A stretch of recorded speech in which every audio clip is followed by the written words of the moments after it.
Diet કોક અચાનક cells પરથી ગાયબ. ટ્વિટર અને ઇન્સ્ટા પર અલગ જ કોન્ટ્રોવર્સી છે, પણ તમે જાણો છો આ એક કોઈ લિક્વિડ શોર્ટેજ નથી, આ એક મેટલ ક્રાઇસિસ છે અને એ પણ છે એલ્યુમિનિયમ. ઇન્ડિયા દુનિયાનું સેકન્ડ લાર્જેસ્ટ એલ્યુમિનિયમ પ્રોડ્યુસર છે, તો પણ આ કેન કેમ નથી મળતા?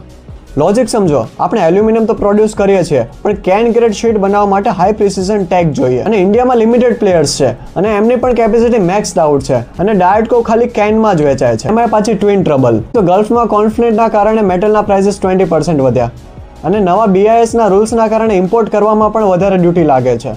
એટલે થાઈલેન્ડથી અને ચાઇનાથી પણ કેન મગાવવા સસ્તા નથી પડતા. ફેક્ટ તો એ છે, આપણે એક્સપોર્ટ કરીએ છીએ રો મટીરિયલ અને ઇમ્પોર્ટ કરીએ છીએ ફિનિશ્ડ પ્રોડક્ટ.